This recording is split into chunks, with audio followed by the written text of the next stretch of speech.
কেউ আমাকে পাত্তা দিচ্ছে না, সবাই হিংসা করছে, তখন আপনি কি করবেন?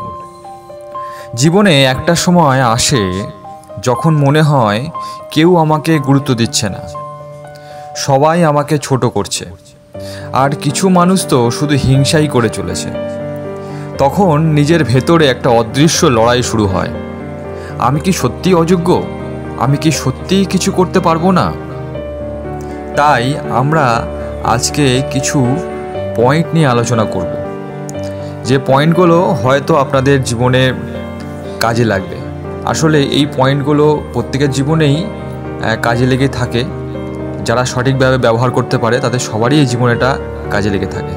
তাই মূল বিষয়ে ঢোকার আগে আপনাদের সবার কাছে একটা রিকোয়েস্ট, ভিডিওটা যদি ভালো লেগে থাকে তাহলে অবশ্যই লাইক, শেয়ার এবং সাবস্ক্রাইব করবেন, এবং সবার কাছে অনুরোধ ভিডিওটি শেষ পর্যন্ত দেখবেন, যাতে এটার সম্পূর্ণ নলেজটা আপনারা পেতে পারেন। তাহলে শুরু করা যাক। সত্যের মুখোমুখি হওয়া। কিন্তু বন্ধুরা, মনে রেখো, বিশ্বে এমন কোনো বড় মানুষ নেই যে জীবনের শুরুতে অবহেলা, উপেক্ষা আর হিংসার শিকার হয়। স্বামী বিবেকানন্দ বলেছিলেন, সবচেয়ে বড় পাপ হলো নিজেকে দুর্বল ভাবা। তুমি যখন ভাবো তুমি কিছুই না, তুমি যখন বিশ্বাস করতে শুরু করো যে তুমি অযোগ্য, ঠিক তখনই তুমি সত্যিকারের পরাজিত।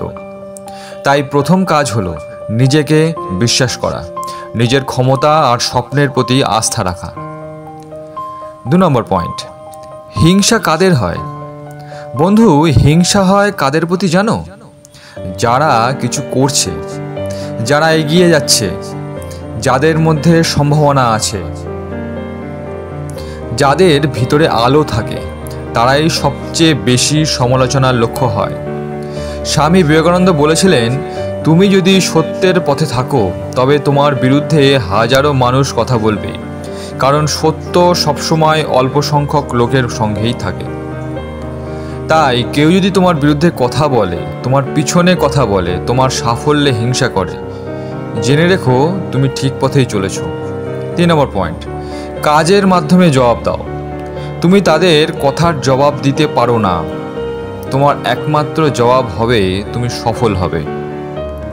নিজের লক্ষ্যের দিকে এগিয়ে যাও, কাজ করো, উন্নতি করো, শিক্ষা গ্রহণ করো, কঠোর পরিশ্রম করো।